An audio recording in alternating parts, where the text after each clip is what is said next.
Assalamualaikum warahmatullahi wabarakatuh. Alhamdulillahi wa kafa. Wassalatu wassalamu ala rasulillahi al-mustafa wa ala alihi wa sahbihi wa man wafa. Amma ba'd. Fa ya ibadallah, usi nafsi wa iyyakum bi taqwallahi faqad faza al-muttaqun. Fala tamutunna illa wa antum muslimun. Faqala ta'ala ya ayyuhalladzina amanu taqullaha haqqa tuqatih wa la tamutunna illa wa antum muslimun. وقال يا أيها الناس اتقوا ربكم الذي خلقكم من نفس واحدة وخلق منها زوجها وبث منهما رجالا كثيرا ونساء واتقوا الله الذي تساءلون به والأرحام إن الله كان عليكم رقيبا. Saudara-saudariku rahimani wa rahimakumullah, semoga Allah Subhanahu wa taala senantiasa mencurahkan rahmat-Nya pada kita semua. Alhamdulillah, kita masih diberikan kesempatan oleh Allah Subhanahu wa taala untuk menjalani kehidupan di hari ini. Semoga hari ini kita mendapat bimbingan dari Allah sehingga aktivitas kita dapat lebih baik dibandingkan dengan hari-hari sebelumnya. Baiklah ibu dan bapak sekalian, sebagaimana kita terjadwal untuk bisa belajar dari percikan-percikan ayat-ayat Al-Quran yang kita beri tema tafsir Al-Quran. Hari ini insyaallah kita akan melanjutkan bahasan masih dalam kajian surah Al-Fatihah, ya, masih dalam kajian surah Al-Fatihah pada ayat selanjutnya yaitu ihdinas siratal mustaqim. Atau barangkali kita akan coba review sejenak satu ayat yang penting dalam runtutan rangkaian ayat Al-Fatihah, yaitu terkait ayat sebelumnya tentang ayat iyyaka na'budu wa iyyaka nasta'in. Baik, Bapak Ibu sekalian, saya mohon kita bisa fokus untuk mengetahui manhaj atau metodologi pembahasan kita dalam kajian kita saat ini. Pertama, ya, cara kita membahas urutan atau tafsiran ayat-ayat Quran ini ada 3 kaidah yang akan kita gunakan. Pertama adalah tafsir Quran bil Quran, menafsirkan ayat Quran dengan ayat Quran yang lainnya. Jadi bila ayat Quran ditafsirkan dengan Quran yang lainnya, itu lebih baik dibandingkan kita mencari penafsiran yang lain. Ini yang digunakan pertama kali oleh para ulama tafsir. Nah, metode ini saya ingin perkenalkan dulu ilmunya, karena sekarang seringkali, maaf, bukan hanya sekedar ditabrak, ya, tapi dirubah oleh sementara orang untuk melahirkan tafsir-tafsir baru yang bukan hanya menyimpang tapi langsung bertentangan dengan teks ayatnya. Ya, dan kita nanti berikan contoh kurang lebih apa saja yang bisa digunakan oleh mereka. Yang pertama, dalam kaidah tafsir ada yang disebut, kalau kita bahasakan mudahnya dengan 3 rumus utama. 3 rumus utama disebut dengan 2S 1L, ya. 2S 1L, ya. Jadi ada 2S dan 1L. S yang pertama disebut dengan siyak, kata sin siyak, siyakun. Siyak ini artinya teks ayat yang ingin kita pahami, yang nanti ditafsirkan, ya. Misal kita ingin bahas misalnya Quran surah Al-Baqarah misal saja, ayat 62 misal, posisi paling kiri sebelah atas. Innal ladzina amanu wal ladzina hadu wan nasara was sabiina, dan seterusnya ayat, ya. Quran surah kedua Al-Baqarah ayat 62. Maka ayat yang akan kita tafsirkan ini yang disebut dengan siyaknya nanti. Ya, seperti apa nanti lafaz-lafaz yang menenun ayat ini bisa kita pahami. Bukan cuma kita tafsirkan ayatnya, tidak. Tapi Anda mesti perhatikan kalimatnya. Kenapa menggunakan inna? Kenapa menggunakan alladzina? Kenapa menggunakan kata amanu? Padahal Allah bisa berfirman misal innal mu'minina. Kenapa di sini menggunakan kata innal ladzina amanu? Apa maknanya? Nah, penafsiran pada ayatnya tersendiri yang tengah dibahas itu disebut dengan siyak, ya. Dan ingat betul ya, ayat-ayat Quran Masya Allah itu bukan hanya kalimatnya, setiap hurufnya itu mukjizat, ya, setiap hurufnya, ya. Nanti ketika masuk Al-Baqarah, bahkan kita sudah belajar di Al-Fatihah kan, kita tafsirkan kenapa Bismillah ba-nya tidak menggunakan alif. Ba itu punya 14 fungsi, bagaimana menerapkannya dalam kalimat Bismillah, semuanya ada. Nah, ini penafsiran pertama yang mengurai ayat Quran ini disebut dengan siyak. Nah, kemudian tidak cukup kita memahami ayat dimaksud, ingin membahas Al-Baqarah 62. Lalu kita bahas ayat ini saja, ini tidak cukup. harus ada korelasi. Coba lihat keterkaitan dengan rangkaian ayat sebelumnya, disebut dengan sibak namanya, sibakun. Ya. Jadi ada siyak, yang kedua ada sibak. Ya. Apa itu sibak? Sibak itu korelasi ayat yang ingin dipahami dengan ayat-ayat sebelumnya sampai mula Al-Quran.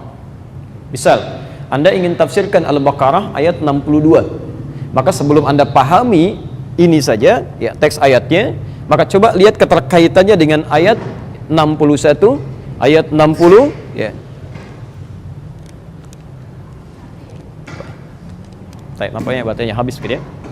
Coba nanti perhatikan sampai dengan ayat 61, 60 sampai ke Al-Fatihah. Jadi intinya korelasi dari Al-Baqarah 62 sampai awal ke Al-Fatihah, ada nggak keterkaitan ayatnya? Ya. Cek ya, kaitan dengan ayat sebelumnya. Ya.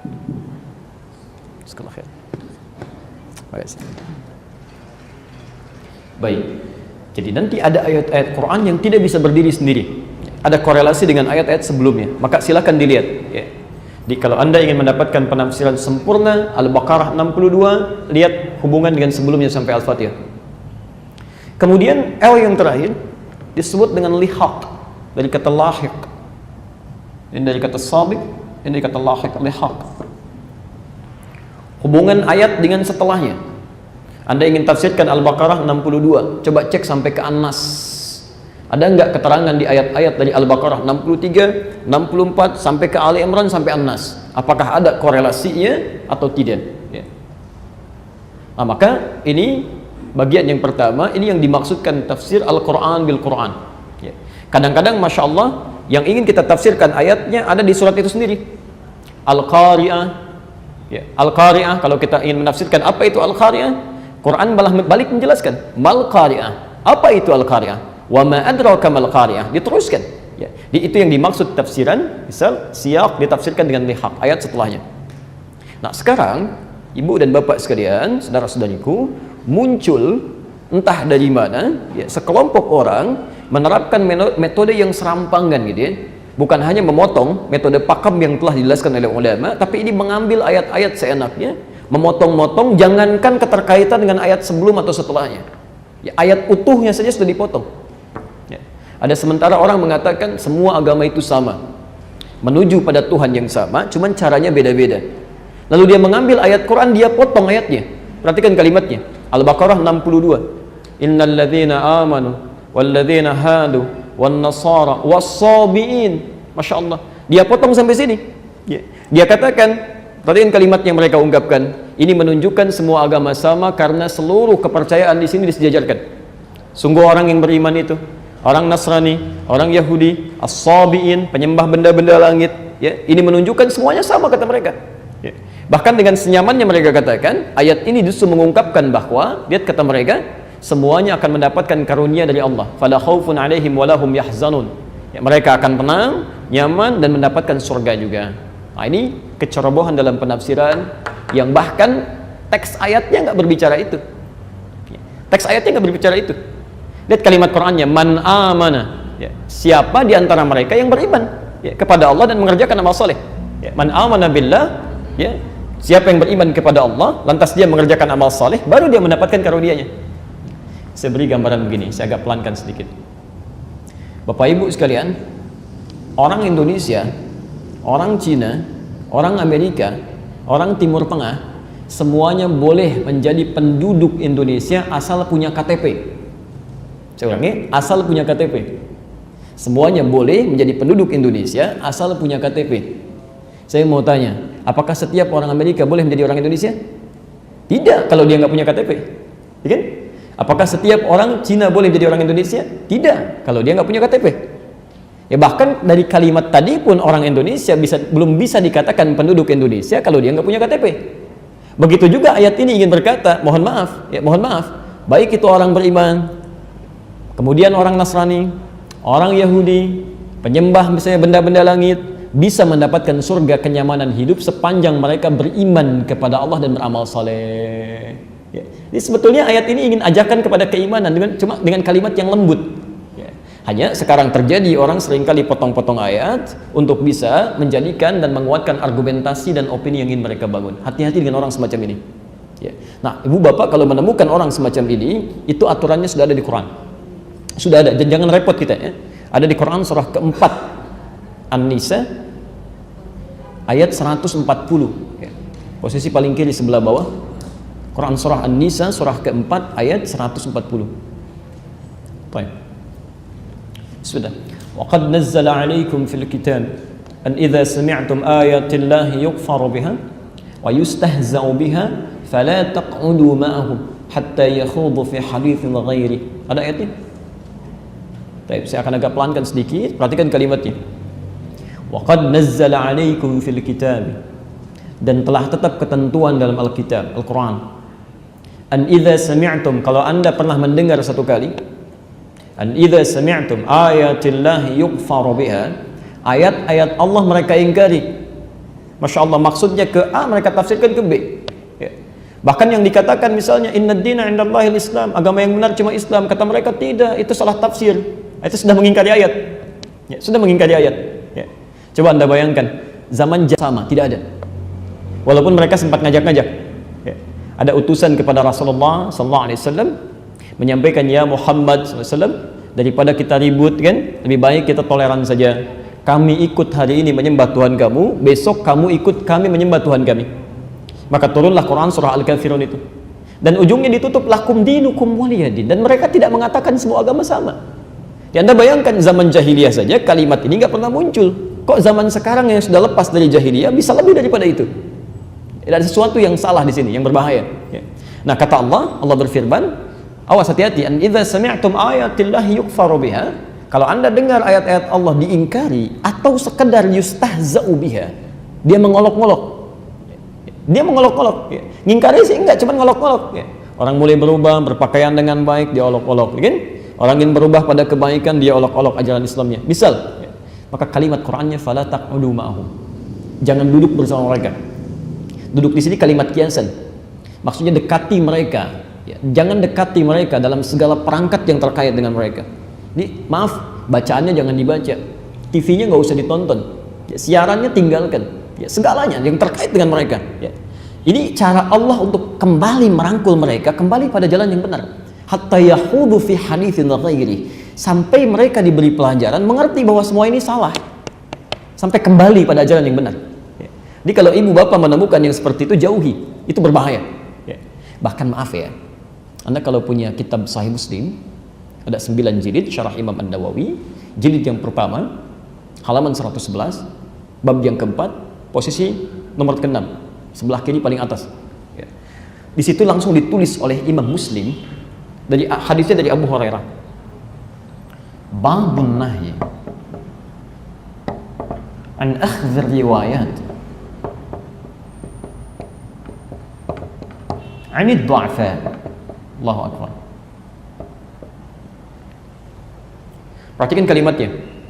Imam Muslim memberikan bab runtutan hadis yang akan beliau jelaskan, disampaikan pada kita. Kata beliau, babun nahi, bab tentang larangan dari Nabi. Ingat betul ya aturan Qurannya, ingat betul aturan Qurannya. Aturan Quran mengatakan segala yang dibawa Nabi ambil, yang dilarang tinggalkan. Quran surah 59 akhir ayat ke-7, posisi paling kanan di perkenahan Al-Hasyr. Wa ma atakum rasulu fakhudhuh wa ma nahakum anhu fantahu. Semua yang dibawa oleh Nabi cepat ambil ya. Nabi ngajarkan kita makan, kita belajar tentang makan di tempat lain. Yang dibawa Nabi itu yang terbaik. Nabi ngajarkan kita cara berpakaian, orang lain mengajarkan cara berpakaian, yang dibawa Nabi itu yang terbaik, baik dalam ibadah ritual ataupun dalam kehidupan. Nah, jangan dipisahkan ya, hati-hati. Karena nanti ada orang belajar sholatnya seperti Nabi, tapi lisannya nggak seperti Nabi ya, pandangannya nggak seperti Nabi. Nah, itu jangan pisah-pisahkan. Taib wa manahakum anhu, dan segala yang dilarang oleh Nabi fantahu, sudah selesai, tinggalkan, selesai ya. Nabi larang mencuri, jangan mencuri. Nabi larang jangan berdusta, dilarang mencela, jangan mencela. Nah, sekarang ada larangan dari Nabi, artinya kalau anda melakukan ini, itu sama dengan melakukan perbuatan yang salah, bermaksiat di sini dan berdosa. Apa larangannya? an akhdhir riwayati, untuk mengambil riwayat ilmu, belajar ya, anid du'afa, dari orang-orang yang lemah ilmu. Allahu Akbar. Insyaallah Anda bayangkan, orang yang lemah ilmu saja itu nggak boleh diambil, apalagi yang nggak punya ilmu ya. Awas, ini baru babnya, belum hadisnya, apalagi yang tidak punya ilmu ya. Insya Allah kita menghormati siapapun yang ingin mengalami perubahan dalam hidupnya, dan kita doakan. Tapi semua itu ada turunan-turunan hukumnya, ada prosesnya ya. Kita tidak merendahkan kalangan profesi tertentu, tapi hanya ingin memberikan gambaran bahwa ada sesuatu yang salah. Bagaimana Bapak Ibu bisa memahami, kemarin penari sekarang jadi ustadz, kemarin pelawak sekarang jadi ustadz, tanpa pernah diketahui dari mana dia belajar, seperti apa mengambil ilmunya. Tiba-tiba muncul menjadi penceramah di hadapan orang-orang, dan yang jadi masalah, yang jadi persoalan bukan orang itunya, yang jadi persoalan ditonton juga gitu. Ini yang salah. Jadi kalau ada orang melihat yang seperti itu bukan cuma menonton, Bu. Ingat betul ini ya, ingat betul kalimatnya. Tidak cuma menonton, tapi dia berdosa. Karena dia mengangkat rating orang yang bersangkutan, kemudian naik ratingnya, disaksikan banyak orang. Jadi ketika orang ini semakin dikenal dan memberikan pandangan agama dan dia keliru, maka penonton itu berkontribusi dalam dosanya. Maka itulah sejak awal Nabi melarang, ini agama bukan mainan. Bukan mainan, ada sesuatu yang penting dalam kehidupan ya. Jelas ya? Ini hati-hati nih, hati-hati, Anda harus cek lagi tayangan-tayangan. Nanti kata Quran kan gampang, tinggalin, ratingnya habis, gak akan muncul lagi. Sudah selesai ya. Disitulah kesempatan ulama-ulama yang baik bisa muncul, memberikan fatwa, itu yang diinginkan ya. Ini bagian pertama, hati-hati ya. Yang kedua, Anda mesti baca hadisnya. Perhatikan kalimat nabinya, ini yang mengherankan. Dan tadi kita mau sambungkan dengan pengantar kita. Sayakunu fi akhiriz zamani, akan tiba nanti di akhir masa, dajjaluna kadzabun ya, para pendusta yang seperti dajjal. Ini bahasa kiasan ya. Dajjal pendusta, tapi ini bahasanya bahasa kiasan ya, kinayah kalau dalam bahasa Arab ya. Saya mau tanya, dajjal itu pintar atau bodoh? Pernah lihat Ibu? Pernah dengar riwayat ya? Wah, penipu luar biasa, punya magic ya. Nggak mungkin dia bodoh kalau dia tidak bisa mengelabui banyak orang ya, tidak punya ilmu macam-macam, nggak mungkin bodoh, artinya pintar. Nah kata Nabi, di akhir masa ini ada orang-orang pintar, cuman penipu. Dia pintar Pak, Bu, dia pintar ya. Masya Allah, gelarnya banyak, S1, S2, S3, sampai S-nya banyak, dingin sekalian kan. Ada dokter, ada profesor, macam-macam. Cuma persoalannya, kadzabun, dia berbicara dusta. Apa yang dia dustakan? Yuhadditsunakum bima lam tasma'uhu wa la yasma'unahu aba'ukum. Dia akan bicara tentang agama yang membuat Anda heran, kaget mendengarnya, bahkan belum pernah disampaikan oleh orang-orang di zaman dulu. Nah ini yang berbahaya. Anda jangan melihat juga pada gelar yang melekat di dalamnya ya. Bagaimana logikanya orang misalnya ahli sejarah, profesor memang di bidang sejarah, tapi nggak tahu fikih, tiba-tiba bicara tentang fikih ya. Profesor di bidang A atau dokter di bidang B, tidak paham tafsir, tiba-tiba berbicara tentang tafsir. Nah itulah yang dimaksudkan di hadis ini, kata Nabi, iyyakum wa iyyahum, Anda mesti waspada dengan mereka, itu berbahaya ya. Bahkan di antara mereka ada yang disinyalir oleh Quran memiliki kemampuan retorika yang begitu cantik. Hati-hati Pak. Ada di Quran surah kedua Al-Baqarah ayat 204 sampai 207. Posisi paling kiri sebelah atas sampai ke pertengahan. Quran surah 2 ayat 204 sampai 207.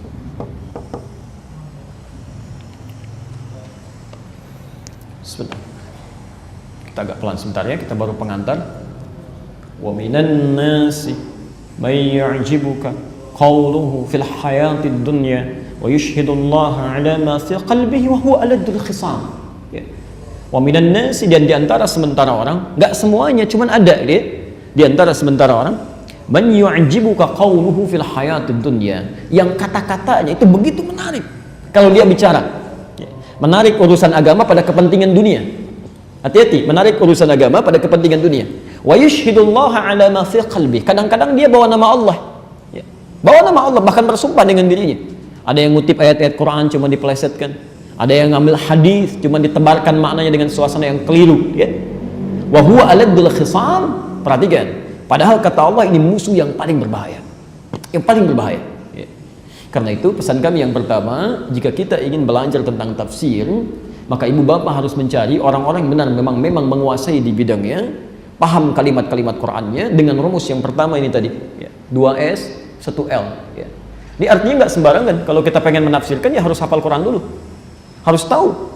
Ya, minimal nanti kalau kita tidak tahu, tidak paham keseluruhannya Quran, maka mengambil rumus yang kedua, Quran ditafsirkan lewat hadis Nabi SAW.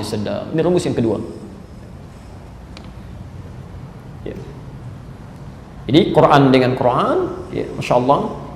Yang kedua Al-Quran dengan hadis, hadis Rasulullah SAW. Ini ya, menafsirkan Al-Quran dengan hadis. Baik, Masya Allah, Nabi SAW diberikan tugas oleh Allah untuk menjelaskan kandungan Quran. Diutus kepada kita, diberikan tugas untuk menjelaskan, mempraktekkan semua amalan. Setelah dicontohkan oleh Nabi, kitanya nggak ambil. Kan keterlaluan, kan? Keterlaluan. Allah sudah turunkan, memilih seseorang, ditugaskan untuk membimbing umat, menjelaskan kandungan Quran. Dan Masya Allah, esensi Nabi Muhammad itu SAW, betapa istimewanya beliau, itu sebelum dilahirkan tugasnya sudah disampaikan oleh para nabi sebelumnya. Saya beri contoh misalnya Al-Baqarah, Quran surah kedua ayat 129, posisi paling kiri sebelah atas. Quran surah kedua ayat 129.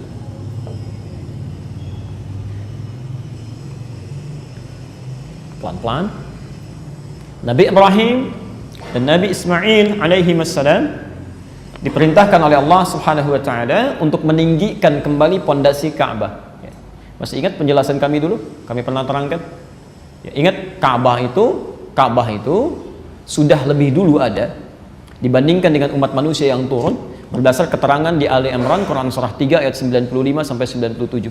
Inna awwala baitin wudi'a lin-nas. Sungguh rumah pertama yang dibangunkan untuk manusia, bukan manusia yang bangun. Ya. Hanya nanti di zaman Nabi Nuh alaihi salam,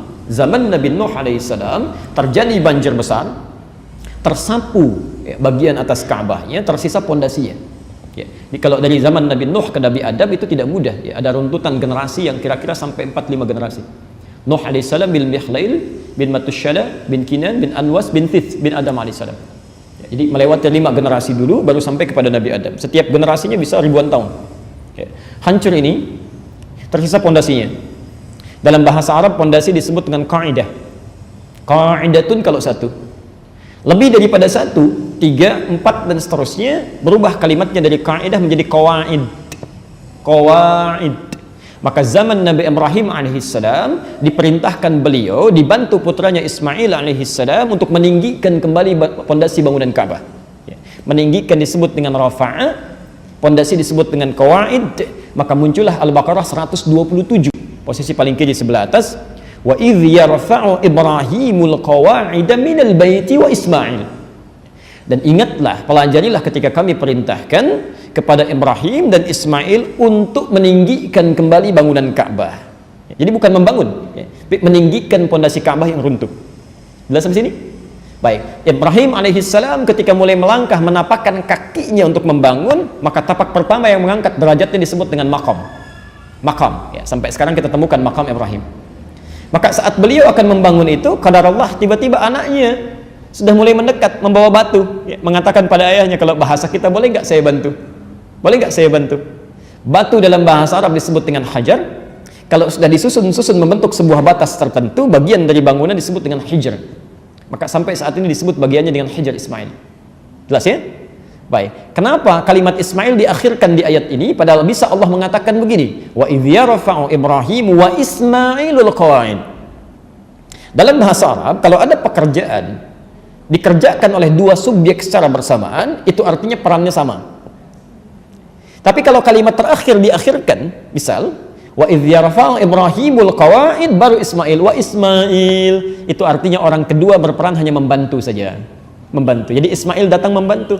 Nanti kita tafsirkan insyaallah kalau saya masih hidup dan kita masih ada waktu, ya, sampai ke Al-Baqarah nanti kita akan lihat bagaimana tipsnya seorang Ibrahim alaihissalam bisa menjadikan anak yang masih belia itu melihat bapaknya kerja, pengen bantu. Itu kan nggak mungkin kalau ayahnya nggak memberikan perhatian. Saya balik tanya ya, antum Masya Allah luar biasa punya pekerjaan aktivitas, pernah nggak ketika anda bekerja anaknya tergerak untuk membantu? Bapak cuci mobil kelihatan anaknya. Pernah nggak anak ketawarin, "Pak, saya aja." Atau jangan-jangan antum yang cuci, anak yang pakai. Atau mungkin ibunya saat sedang menyapu, pernah kasih kakak mengatakan, "Mas, saya aja yang nyapu." Atau jangan-jangan ibu yang nyapu, anak yang tunjukkan, "Ma, itu kurang tuh," gitu ya. Coba cek. Nanti kita akan belajar. Tidak mungkin, mustahil. Ini seorang nabi, seorang rasul, sibuknya luar biasa, punya aktivitas kerja juga, tapi masih punya waktu untuk memperhatikan anaknya. Dan beliau ada di Kanaan, anaknya ada di Mekah, bisa jalan kaki itu, makanya disebut Ibrahim. Dalam bahasa Aramaik, seorang penyeberang. Seorang penyeberang. Dalam bahasa Arab, serapan, singkatan dari Abun Rahim, bapak yang sangat perhatian. Ada orang laki-laki, bukan yang di sini ya, mohon maaf. Ada orang laki-laki, bukan nabi, bukan rasul, sesibuk apa? Sampai dunia dicari di luar, lupa dengan harta yang ada di dalam. Nanti kita akan lihat poin-poin ini ketika sampai pada poinnya. Ya. Ini berlaku untuk saya juga, untuk semua ya. Jadi saling mengingatkan di sini. Baik, kita kembalikan ke sini. Ya, ikhwas sekalian. Setelah selesai bangun Ka'bahnya, meninggikan maksudnya bangunannya, keduanya berdoa. Di antara doanya ayat 129, Rabbana wab'ats fihim. Perhatikan kalimatnya. Ya Allah, mohon nanti utus seorang rasul dari kalangan sekitaran Mekah ini, sekitaran Ka'bah. Siapa rasul yang diutus di sekitaran Ka'bah lahirnya? Tidak ada yang lain kecuali Nabi Muhammad SAW. Tolong utus nanti seorang rasul dari sekitaran Ka'bah ini, dari kalangan mereka di kota Mekah, yang memiliki tugas yatlu alaihim ayatika, yang menyampaikan nanti ayat-ayatmu, maksudnya wahyu. Tugas Nabi itu begitu datang wahyu, misal turun ayat Alhamdulillahi Rabbil Alamin, itu harus langsung disampaikan, tidak boleh ditahan. Wa yu'allimuhumul kitab, kemudian mengajarkan kandungan wahyu ini, disebut dengan hadis. Turun ayat tentang salat, alladzina yu'minuna bil ghaib wa yuqimunas shalah. Bagaimana cara salatnya? Ditunjukkan oleh Nabi, maka diajarkan oleh Nabi. Makanya ketika seseorang salat di samping Nabi, Anda bayangkan, Al-Bukhari nomor hadis 751, 757, hadis Muslim nomor hadis 397. Di kisah yang sama diberi judul Babul Musifis Shalah. Bab tentang orang yang sholatnya buruk. Ada seorang sahabat di zaman Nabi datang kepada Nabi, sholat di masjid Nabi, di samping Nabi, Pak, di samping Nabi. Begitu selesai sholat, fasallama yaminan wa syamalan, dia salam ke kanan dan ke kiri. Perhatikan komentar Nabi. Faqala lahun nabiyyu sallallahu alaihi wasallam, maka Nabi berkata pada orang ini, "Sholli fa innaka lam tusalli." Mas, Anda sholat lagi karena Anda belum sholat, kata Nabi. Anda sholat lagi karena Anda belum sholat. Anda bayangkan, sampai 3 kali orang ini mengulang yang serupa, Nabi mengomentari yang sama. Maka kemudian orang ini berkata, "Bima ma'na ya Rasulullah, la adri kaifa usalli, 'allimni kaifa usalli." Saya tidak tahu lagi seperti apa saya mesti sholat dengan benar, tolong ajarkan saya. Maka diajarkan oleh Nabi, "Idza qumta ila shalah asbighul wudu." Kalau pengen sholat sempurna, sempurnakan dulu wudu, begini caranya. Tsumastaqbilul qiblah, menghadap ke kiblat, begini caranya. Sampai dengan salam, sampai kita dengar hari ini kalimat Nabi, "Shallu kama ra'aitumuni sholli." Salatlah kalian persis seperti melihat saya salat. Al-Bukhari nomor hadis 651. Yang menarik, sahabat Nabi hidup di zaman Nabi, salat di samping Nabi, di masjid Nabi. Kata Nabi, salat Anda belum sempurna. Ada orang bukan sahabat Nabi, bukan salat di masjid Nabi, tidak di samping Nabi, merasa aman dengan salatnya. Dan anehnya sahabat yang tadi merasa salah, pengen belajar dari Nabi, yang bukan sahabat gak mau belajar. Padahal ustadznya sudah ditebarkan oleh Allah, hadir di sekitarannya, Masya Allah tempatnya enak, keadaannya nyaman, belum mau belajar juga. Dengan cara apa lagi mesti difasilitasi. Tapi poinnya tugas Nabi adalah mengajarkan tentang tata cara ibadah. Kemudian wal hikmah, mengajarkan esensinya. Apa maksudnya? Ada maknanya, Bu, Pak. Kita berdiri seperti apa berdirinya, diatur itu. Nggak sembarangan. Nanti kalau sudah selesai ini, terkait dengan sholat, nanti kita insya Allah bahas lebih rinci. Itu diatur. Berdiri nggak sembarangan, sampai Nabi pernah bawa pedang, gitu kan? Dan satu yang lain dirapatkan. Begitu lurus mana yang diukur, yang rapat tuh mana yang rapatnya. Ada, nggak sembarangan. Ada aturannya. Dan esensinya dijelaskan apa maksudnya. Terakhir, wa yuzakkihim, dampak ibadah yang benar akan berpengaruh pada keadaan hati yang baik. Nah, didoakan sebelum Nabi Muhammad diutus. 30 generasi sebelumnya. Jadi sebelum beliau lahir 30 generasi sebelumnya, itu sudah didoakan akan muncul seorang nabi, rasul menjelaskan fungsi ini. Yang penjelasannya nanti akan dikenal dengan hadis. Pernah saya sampaikan di sini kan? Muhammad bin Abdullah bin Abdul Muttalib bin Hashim bin Abdul Manaf bin Qusay bin Murrah bin Kilab bin Ka'ab bin Ghalib bin Fihr bin Malik bin Nadar bin Kinana bin Khuzaimah bin Mudrikah bin Ilyas alaihissalam bin Nizar bin Mudar bin Ma'ad bin Adnan bin Addi bin Adri bin Muqawwam bin Nahur bin Tari bin Ya'rub bin Yastub bin Nabit bin Ismail alaihissalam bin Ibrahim alaihissalam. 30 generasi sebelum Rasulullah dilahirkan, Allah sudah memberikan sinyal kepada kita akan nabi penting, akan ada nabi penting, rasul penutup, membawa misi menerangkan kandungan Quran. Masa beliau sudah terangkan kita nggak ambil? Kan aneh namanya gitu ya. Beliau sudah contohkan, sudah terangin, kita nggak ambil. Makanya saat kita akan menafsirkan Quran, kemudian ada tafsiran dari Nabi SAW, maka tafsir ini yang kita utamakan dibandingkan pemikiran kita sendiri. Ya, maka nanti ada kaidah, orang sehebat apapun menafsirkan dengan logikanya tanpa bersandar kepada ini, fahuwa mukhti, kata Nabi, tetap salah dia. Tetap salah, sekalipun dia benar, tetap salah. Karena salah dalam manhaj. Salah dalam manhaj. Ya. Maka bagaimana dengan seseorang tidak pernah belajar hadis, tidak tahu isi Quran, tiba-tiba menyampaikan kalimat-kalimat dan dia katakan ini tafsir Quran? Itu orang paling berbahaya. Ya, paling berbahaya. Yang ketiga, manhajnya adalah setelah kita tafsirkan dengan Quran, lihat keterangan di hadis, baru kemudian kita melihat bagaimana keterangan ulama-ulama yang memahami runtutan tafsiran ini.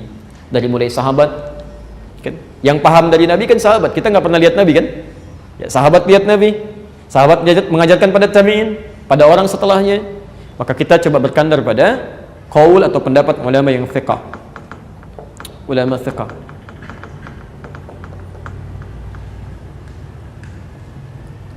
Hati-hati ya, mohon izin, tolong hati-hati betul. Ukuran ulama di Quran bukan orang pintar. Oh, hati-hati, bukan orang pintar. Kalau orang pintar banyak, Pak. Bu ya, orang pintar banyak. Ya. Ada orang pintar, ada orang yang mengaku pintar, itu lain. Siapa ukuran ulama di Quran? Ditemukan di Quran surah 35 Fatir. Dari ayat 28 sampai 29-nya. Posisi paling kanan sebelah bawah.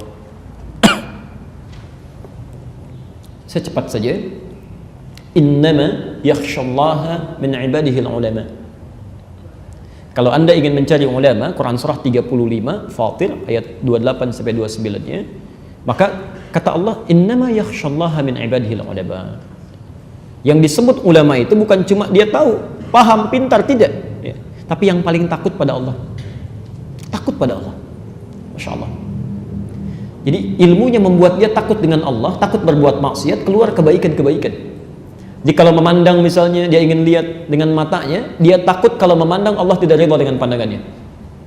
Makanya beda, pandangan orang beriman dengan pandangan bukan beriman beda, Pak. Coba fungsi mata apa fungsinya? Tuh, kita sudah clear ya? Bukan melihat ya, bukan melihat. Kalau cuma melihat, hewan juga melihat. Bukan melihat, fungsi mata itu sering kami tegaskan sampai tadi pagi, kami di Cinere, kami sampaikan fungsi mata itu bukan melihat, tapi untuk melihat yang baik-baik. Jadi kalau yang nggak baik gak usah dilihat.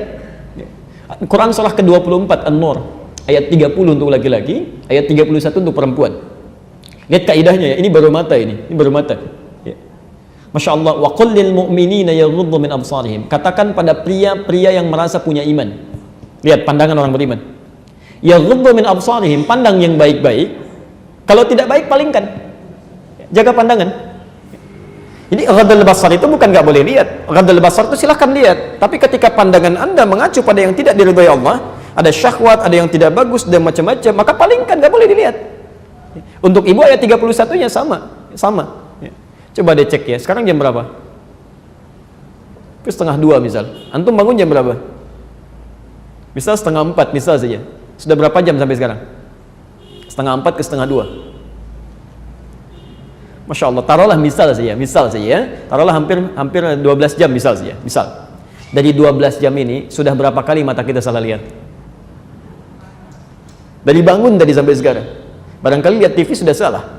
Antum yang laki-laki deh ya, lihat iklan shampoo, yang dilihat shampoo-nya apa orangnya? Udah ini kan? Belum di jalan mau kesini mungkin salah lihat juga, di handphone salah lihat juga. Masya Allah, itu baru mata. Ya, belum telinga kita, belum lisannya, sampai ujung kaki. Nah ulama itu nggak begitu. Ulama itu yang baik, dia tahu, karena dia tahu ilmunya, dia praktekkan. Begitu mau bicara, demi Allah saya katakan, tidak akan disebut ulama orang-orang yang lisannya mudah untuk bertutur pada yang tidak diridhai Allah. Apalagi memasukkan fatwa demi kepentingan tertentu, itu nggak akan ada. Mustahil itu, mustahil. Ya. Karena itu bertakwalah kepada Allah. Kalau kita ingin melihat ulama-ulama, maka perhatikan siapa yang paling takut, yang kira-kira hati-hati dengan lisannya, hati-hati dengan macam-macamnya dalam kehidupannya. Ya. Kalau yang pintar itu banyak, yang pintar banyak. Ya. Dan kita doakan ulama-ulama kita sehingga memiliki sifat khasyah ini. Ya. Jadi jangan mencela ya. Arahnya mendoakan daripada mencela, itu tidak bagus.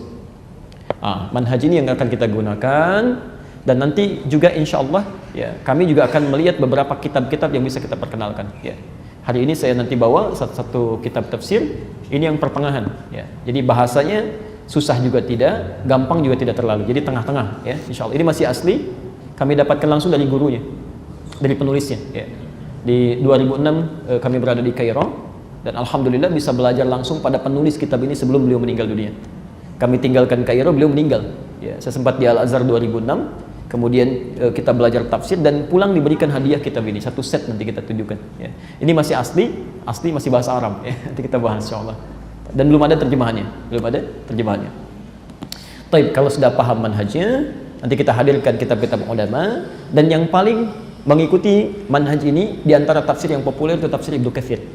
Jadi kalau Bapak Ibu misalnya ingin belajar tentang tafsir, baca-baca di rumah, salah satunya yang bisa dibaca menjadi rujukan tafsir Ibnu Katsir. Ya.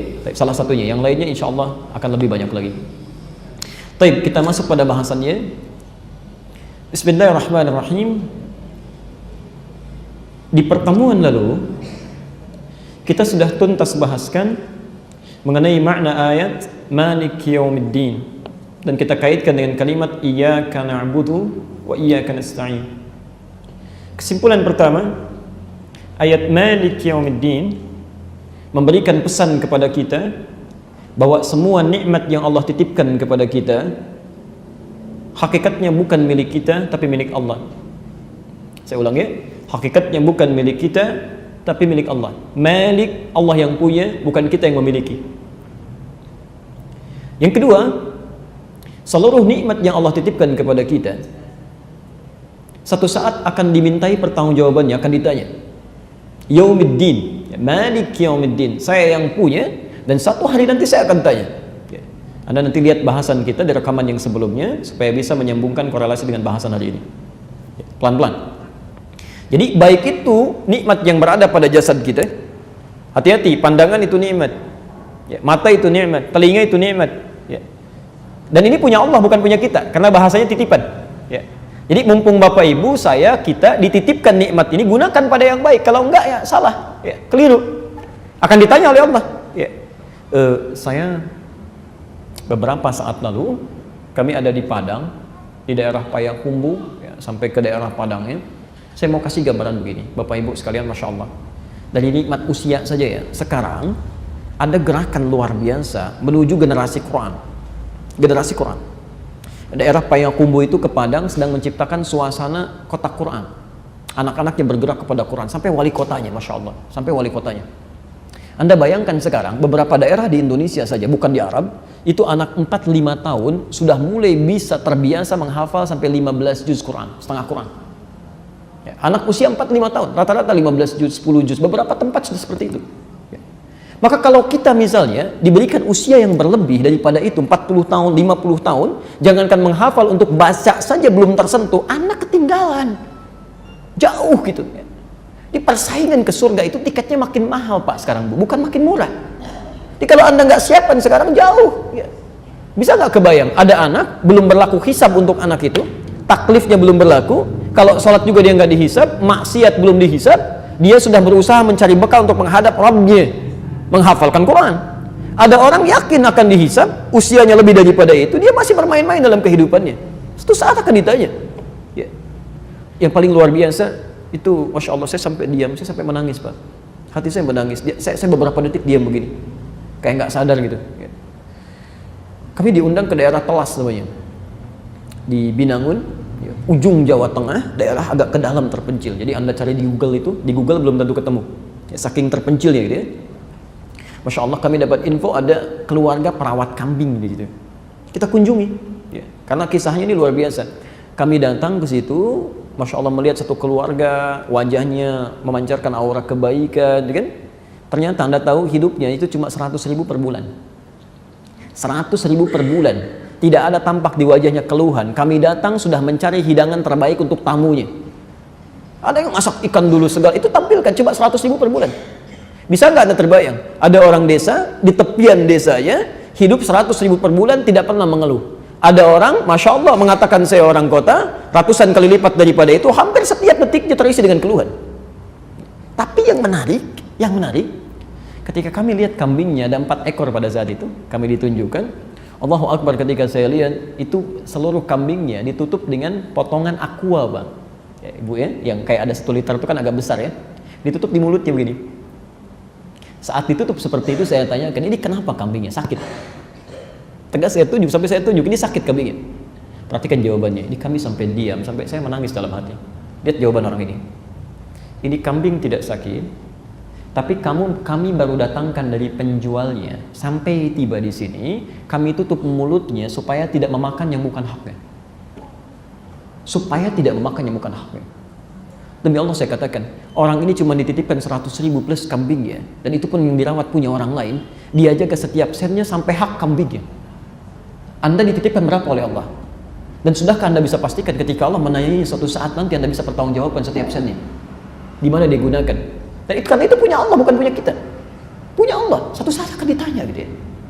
Karena itu kalau kita balik bertanya kepada Allah, ya Allah, ketika Engkau titipkan kepada kami, bagaimana cara kami menggunakannya? Seperti apa kami ya Allah? Dan kalau kami punya kesulitan, seperti apa memohon petunjuk-Mu? Seperti apa Engkau akan menolong kami? Maka diberikan jawaban di ayat seterusnya, Iyyaka na'budu wa iyyaka nasta'in. Ini yang kita coba mulai pelan-pelan.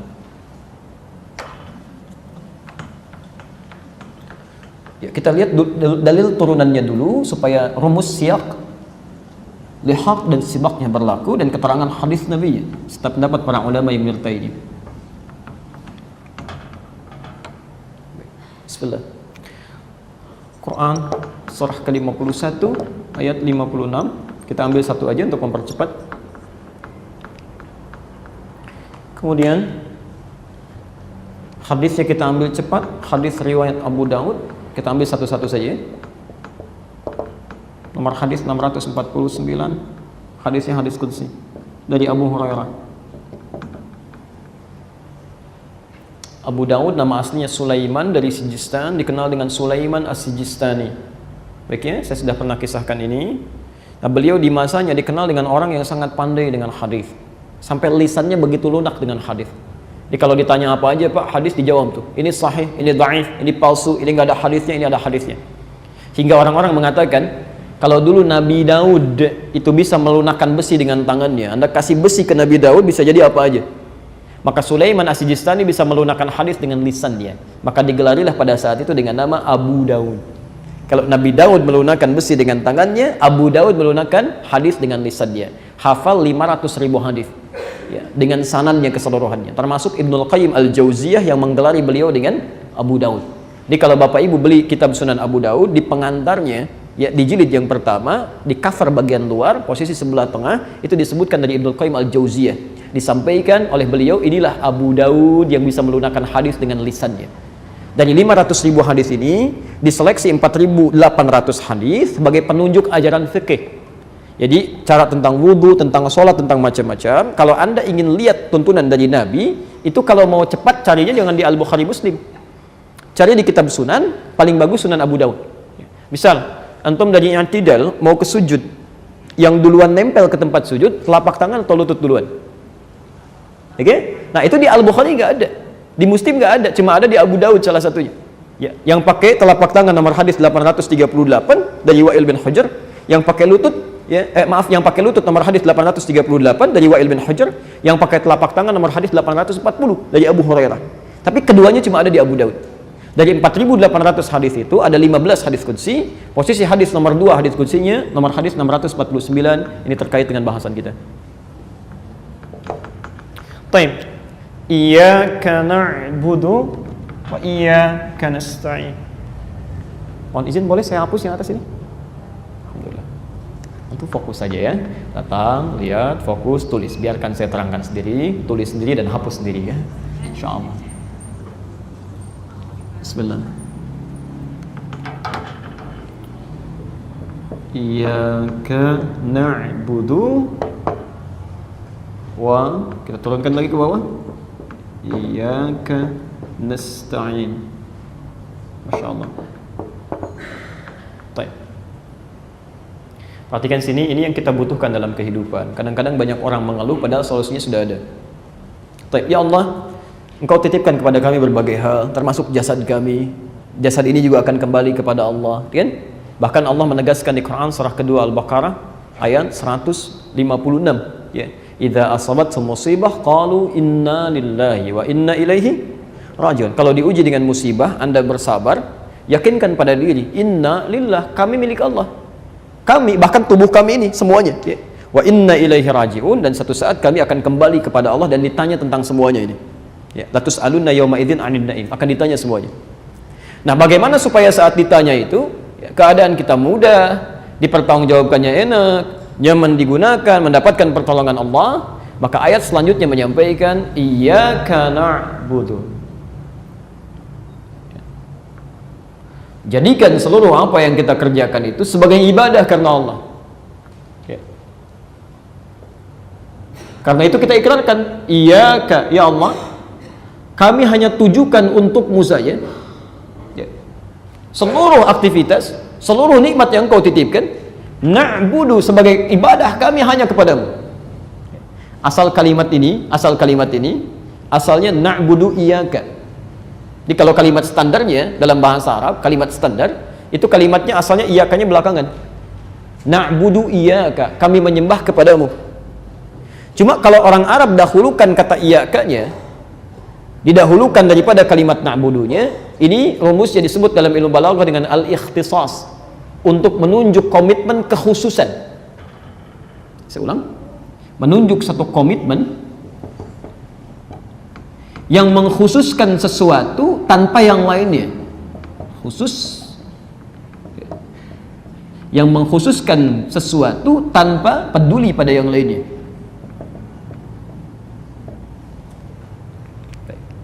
Mohon izin saya pelankan sedikit ritmenya karena kita sudah sampai pada inti bahasannya.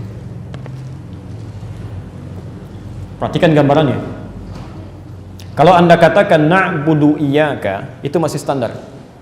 Ya Allah, kami siap menyembahmu. Ya. Demikian. Tapi kalau ada kepentingan lain, Anda bisa abai. Misal, Bapak Ibu mau sholat ya, subuh jam berapa sekarang? Misal 4.45 gitu ya, 4.45. Bapak mau sholat, Masya Allah, sholat menyembah Allah. Kita katakan na'budu iyyaka, kami akan menyembahmu. Kita mau sholat, tapi begitu mau sholat tiba-tiba bolanya belum selesai. Masya Allah, pertandingan Madrid lawan Sevilla kan belum selesai sampai babak perpanjangan waktu, misal. Ya, azan sudah manggil. Maka ketika orang-orang cuma mengatakan na'budu iyyaka, dia masih peduli pada yang lainnya. Mungkin simpan dulu. Ya, mohon maaf, TV-nya teruskan dulu, sholatnya simpan dulu. Begitu selesai tayangan bolanya baru kemudian sholat. Sama ibu juga ya, Masya Allah.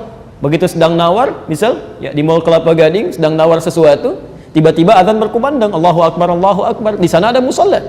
Ibu sholat dulu atau nawar dulu? Alhamdulillah, begitu ibu mau sholat, tiba-tiba di suara itu setan masuk ke situ mengatakan diskonnya naik 95%. Sholat dulu atau kembali nawar? Tidak mudah gitu ya. Itu nggak mudah. Tidak mudah ya. Baik, pelan-pelan. Saya kembalikan. Nah, kalau kita mencoba menepikan ya, yang lainnya selain satu hal tertentu, pokoknya saya mau fokus pada yang ini, yang lain enggak. Itu rumusnya dalam bahasa Arab, dahulukan iyyaka-nya ke depan, pekerjaannya diakhirkan.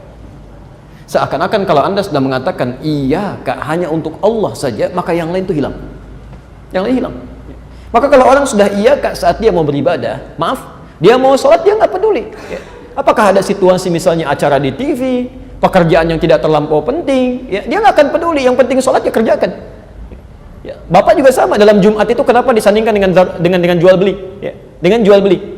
Bahkan di ayat ke-11 ada isyarat bahwa ada orang-orang yang tega mengabaikan Jumatnya demi kepentingan bisnisnya.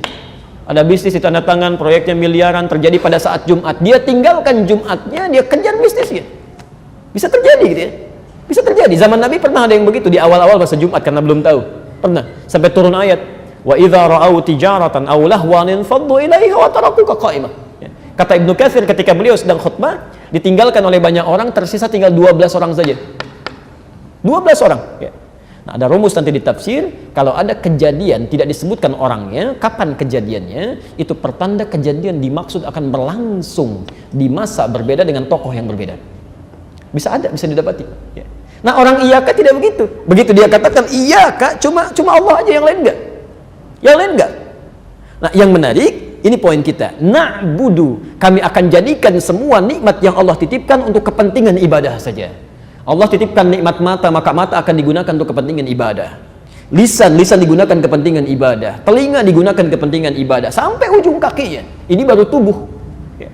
Belum pakaian. Jadi Anda dikasih pakaian fungsinya apa? Bukan untuk pamer. Bukan untuk ria. Bukan untuk dilihat orang. Ya. Tapi bagaimana Allah suka dengan pakaian kita? Dipakai sholat nyaman, kan? Masya Allah. Dipakai ibadah nyaman. Bagaimana dengan kendaraan? Sama. Ya, jadi ketika Allah titipkan motor kepada Anda, mobil kepada Anda, hakikatnya bukan untuk memudahkan urusan dunia saja, tapi bagaimana caranya jadi ibadah. Ya. Maaf kalau cuma kendaraan aja, jangankan orang Islam, non-Muslim pun punya. Apa yang mau dibanggakan? Sama-sama punyanya. Cuma harus beda antara kendaraan kita dengan kendaraan orang lain. Harus beda antara rumah kita dengan rumah orang lain. Ditulisin baiti jannati, rumahku surgaku, tapi orang rumahnya nggak pernah sholat. Rumahnya ke surga, yang orangnya enggak. Jadi masalah kan? Jadi kalau Anda cuma punya rumah, non-Muslim pun punya rumah. Bahkan hewan pun ada yang punya rumah sekarang. Ya, Masya Allah. Ya, itu tidak menarik gitu kan? Jadi harus beda. Makanya ketika kita sholat, kita diingatkan lagi setiap sholat. Setiap sholat. Ayo kuatkan pada dirimu komitmen. Saya harus komitmen. Setiap yang dititipkan pada saya mesti jadi ibadah. Iyyaka na'budu, cuma untuk Engkau ya Allah. Untuk Engkau, itu bedanya. Ya. Jelas sampai sini ya? Pelan-pelan. Jadi kalimat yang pertama ingin menegaskan bahwa semua aktivitas kita, poinnya satu, mesti jadi ibadah. Karena ini tujuan hidup kita. Bukan untuk main, untuk ibadah. Quran surah ke-51 ayat 56. Posisi paling kanan sebelah atas di mushaf standar. Wa ma khalaqtul jinna wal insa illa liya'budun. Insyaallah. Wa ma khalaqtul jinna wal insa illa liya'budun. Tidaklah kami ciptakan jin dan manusia itu kecuali semua aktivitas yang ia kerjakan, nikmat yang melekat pada dirinya, untuk ia jadikan sebagai ibadah kepadaku. Kata Allah, sebagai ibadah. Masya Allah. Perhatikan kalimatnya di sini, wa ma khalaqtul jinna wal ins. Manusia disebutkan di sini dengan kata ins. Padahal manusia disebut dengan 5 nama di Quran. Ada bashar, terulang 35 kali dalam Al-Quran. Ada ins di sini disebutkan 18 kali dalam Al-Quran, bersanding dengan jin. Ada insan, Ar-Rahman 'allamal Quran, khalaqal insan, tersebut 65 kali dalam Al-Quran, di 63 ayat, 43 surah yang berbeda. Ada nas, ya, Masya Allah, ini paling favorit. Qul a'udzu birabbin nas, ya, disebutkan 241 kali dalam Al-Quran. Dan Bani Adam atau Dzurriyyah Adam disebutkan di 7 ayat di dalam Al-Quran.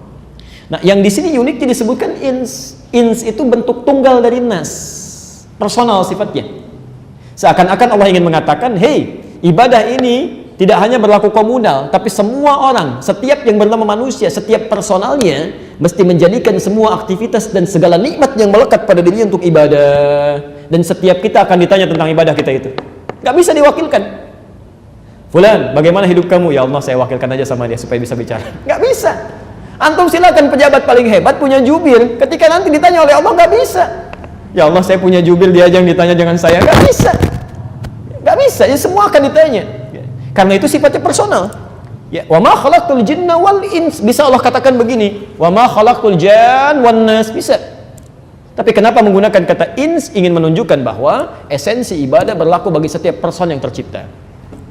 Sebaliknya kalau ada manusia diciptakan oleh Allah, lantas dia tidak beribadah, maaf, maka ada yang keluar dari hakikat kemanusiaannya. Ya. Kalau dalam bahasa bebasnya, kamu bukan manusia gitu. Kan manusia itu untuk ibadah, Ya. Awas bahasa agak tingginya, deh, bahasa agak tingginya. Hati-hati, pelan-pelan. Jadi bagaimana caranya? Semua aktivitas kita, ya, Masya Allah. Kemudian semua nikmat yang Allah titipkan kepada kita. Dari kita bangun tidur sampai tidur lagi, mengecek semua inventaris yang ada di rumah, yang berkait dengan aktivitas kita di kantor dan segalanya. Bagaimana caranya? Semua mesti menjadi ibadah. Saya sampaikan hadis qudsi, Pak, ya, bukan yang ini. Lihat kalimatnya. Ibadi, hambaku, kata Allah. Khalaqtuka lil ibadah fala tal'ab. Saya ciptakan kamu untuk ibadah, jangan banyak mainnya. Wa qasamtu laka rizqaka fala tat'ab. Dan saya sudah siapkan rizki untukmu supaya kamu nggak capek.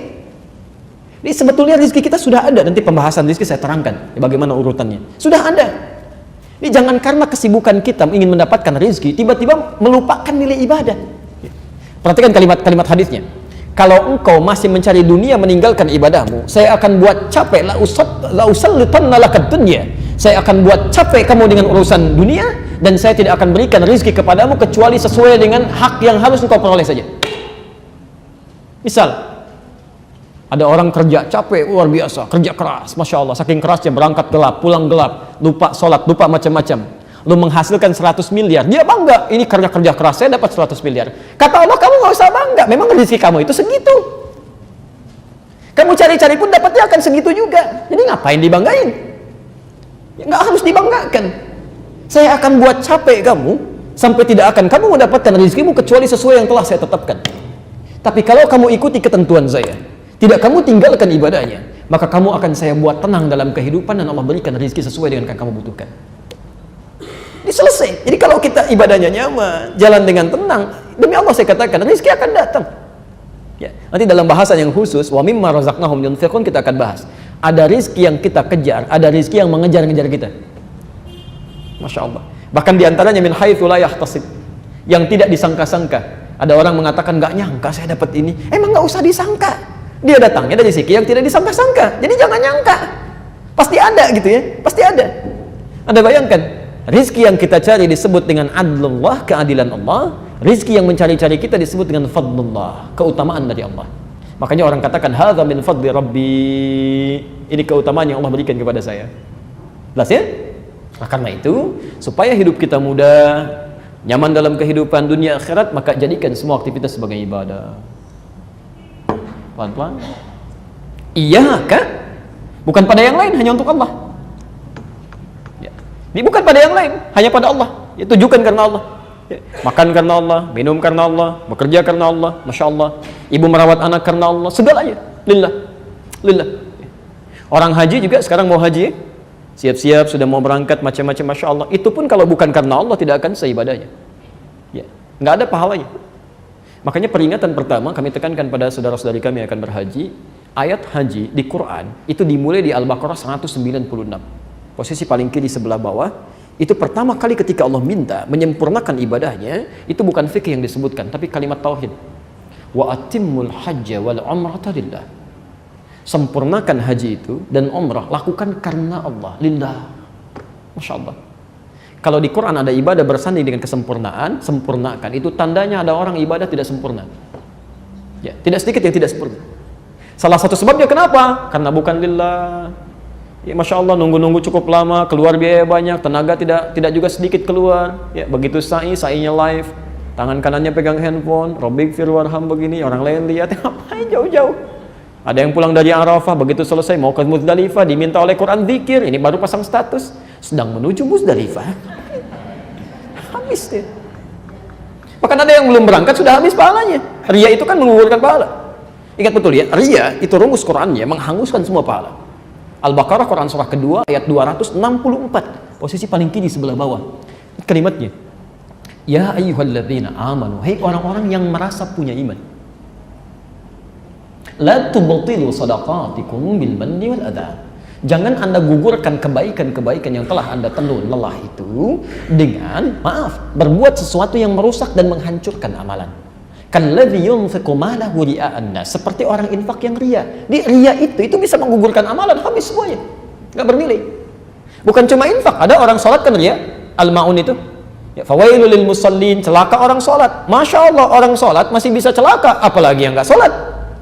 Ya, alladzina hum an sholatihim sahun, yang lalai dalam sholatnya. Di antara makna lalai itu alladzina hum yura'un, yang ria saat dia menunaikan sholat. Ada orang haji ria, ada. Indikasinya bukan lillah, bahkan sebelum berangkat sudah ria. Ya. Tidak keliru kalau Anda ingin kumpulkan, ingin minta maaf, tidak ada masalah di situ. Ya, tidak ada persoalan, silahkan. Tapi kadang-kadang lupa lisan. Bapak Ibu sekalian, warga kompleks semuanya, ya, kami akan berangkat, mohon doakan kami supaya lancar aktivitas haji kami. tolong maafkan kalau ada kesalahan-kesalahan yang pernah kami kerjakan saat ini demi kelancaran ibadah kami. Ini haji pertama kali kami, Pak. Barangkali ibu ini pula yang pertama kami haji di komplek ini ya. Pak RT belum haji, Pak RW belum haji, kami yang pertama. Kami doakan saat di Ka'bah nanti Bapak Ibu bisa haji juga. Itu habis pahalanya sih makan. Habis itu. Belum dapat sudah hilang ya. Jadi masalah. Sekarang kita evaluasi sebentar ya. Tolong sabar belajarnya. Kita gali setiap kalimat-kalimat Qur'annya. Kita turunkan ayat-ayatnya. Sekarang pertanyaan saya, tanya pada masing-masing ya. Sudah kelihatan dari sisi aspek-aspek yang lain. Berapa usia kita masing-masing? Dari nikmat usia yang telah dititipkan itu, berapa yang sudah jadi ibadah? Saya ulang ya. Berapa usia kita masing-masing? Tanamkan pada diri kita, tuliskan yang besar di setiap catatannya. Dari sekian waktu yang Allah berikan pada kita, berapa yang sudah menjadi ibadah? Hati-hati. Misal saja, ada penelitian, kita ambil contoh Quran aja, ambil contoh Quran. Tentang pertanyaan ini ada di Quran surah ke-46, Al-Ahqaf, ayat 15. Posisi paling kiri sebelah atas, di mushaf standar. Bismillah. Quran surah ke-46 Al-Ahqaf ayat ke-15. Wassaynal insana biwalidayhi ihsan, ada? Ya, dan kami wasiatkan kepada manusia. Insyaallah. Artinya wasiat. Biasanya kalau Bapak Ibu mendengar kata wasiat, yang tersirat apa? Mau meninggal gitu ya. Baik. Wasiat itu asalnya bukan mau meninggal, bukan. Wasiat itu pesan yang sangat kuat. Ya. Kenapa sering diidentikan dengan orang yang akan wafat? Karena biasanya begini, pesan orang akan meninggal itu lebih bisa didengar, lebih kuat nilainya dibandingkan dengan sebelum dia berada dalam keadaan demikian. Ya. Ibu ngasih tahu anak, sholat ya nak, tenang aja mah, gampang gitu kan. Tapi kalau info sudah 3 ya, semua sudah dipasang, nah sholatnya iya mah lebih cepat. Ada wasiat di situ. Ya. Jadi kalau diartikan orang akan meninggal, jadi keliru. Allah memberi wasiat dan Allah tidak meninggal. Ya. Artinya kalau ada pesan di Quran dikaitkan dengan Allah menggunakan kata wasiat, itu artinya pesan ini begitu penting, sangat kuat dan harus dicamkan oleh setiap yang mendengarnya. Wassaynal insana biwalidayhi ihsana. Kami wasiatkan pada setiap manusia agar berbakti pada kedua orang tuanya. Maaf, saya agak cepat setelah diterangkan mengandungnya, menapinya, merawatnya dengan lelah segalanya. Lihat ujungnya. Maka tatkala anak itu tiba di usia 40 tahun, 40 sana.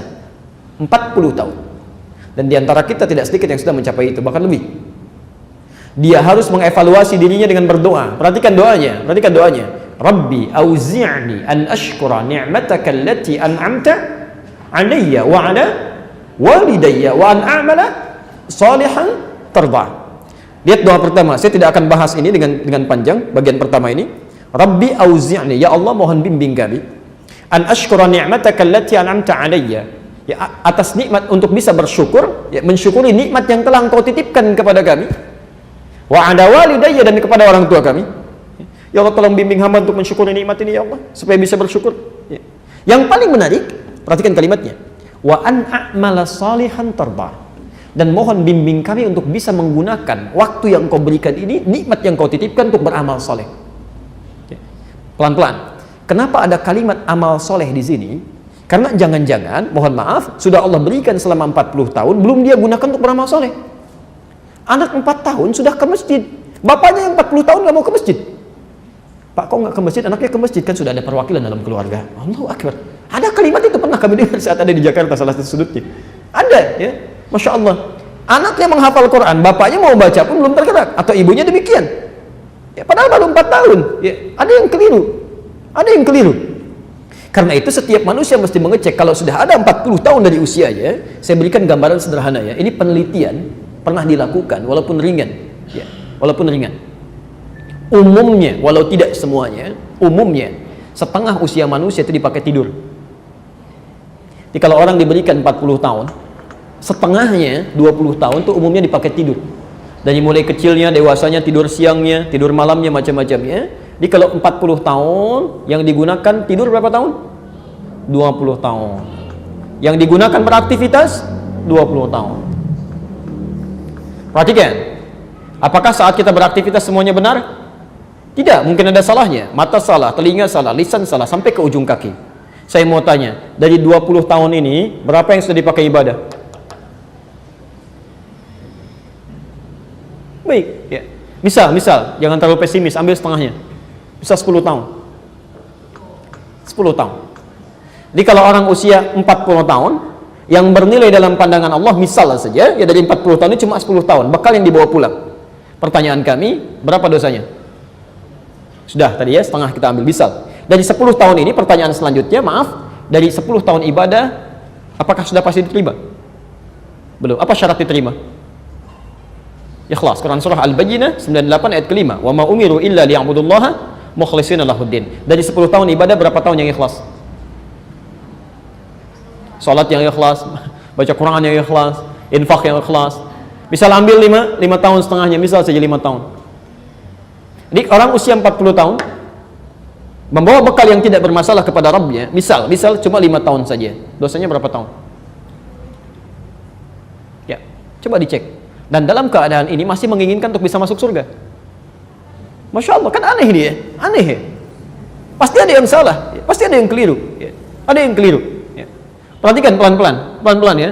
Kalaupun misalnya orang ini dosanya berimbang, taruhlah dari semua ini diabaikan, dosanya 5 tahun juga satu hari aja. Ya. Masya Allah. Ada orang punya amal baik 5 tahun, amal jeleknya 5 tahun satu hari. Masih banyak yang mana amalnya? Yang jeleknya masuk ke mana? Fa'amma man khaffat mawazinu fa ummuhu hawiyah. Tapi kalau ringan timbangan amal baiknya, berat amal buruknya, maka tempat kembalinya hawiyah. Ya, neraka bagi dia. Itu luar biasa. Karena itulah kita minta kepada Allah supaya dibimbing untuk beramal soleh, an-a'mala solihan. Yang jadi masalah, orang beramal soleh pun belum tentu Allah ridha. Ini jangan Anda kira kalau Anda baru salat Allah terima, belum tentu. Ya, belum tentu. Karena orang salat pun kata Quran itu ada 2 jenis. Quran surah keempat An-Nisa ayat 103, posisi paling kanan di atas ke pertengahan sedikit. Fa idza qadaytumus shalah fadhkurullaha qiyaman wa qu'udan wa 'ala junubikum. Masyaallah. Fa idza qadaytumus shalah, kalau Anda wakaf di sini baca Qurannya. Fa idza qadaytumus shalah, maka jika salat telah tuntas Anda tunaikan. Maka jika kewajiban sholat telah Anda tuntaskan, kalau wakaf di sini, ini kata para ulama menunjuk pada golongan yang pertama, yang motivasi sholatnya hanya menuntaskan kewajiban saja. Yang penting sudah sholat, mau khusyuk atau tidak itu bukan persoalan. Ya, maaf, mau lambat atau cepat itu bukan urusan. Yang penting saya sudah sholat. Jadi kalau ditanya, Pak kok cepat sekali? Ya kan yang penting sudah sholat. Masya Allah, gitu kan? Baca apa tadi? Ya kan sudah hafal, Al-Fatihah dibaca tiap hari misalnya. Ada jawaban seperti itu. Nah, itu golongan yang pertama. Jadi kewajibannya terangkat tapi tidak mendapat manfaat dari ibadahnya. Ya, yang kedua, fadhkurullah. Maka salat yang dia lakukan akan langsung mengingatkan dia dengan Allah. Ya, Masya Allah. Jadi kalau orang salatnya berhasil, makanya disebut salat dari kata silah. Silah itu nyambung, tersambung erat.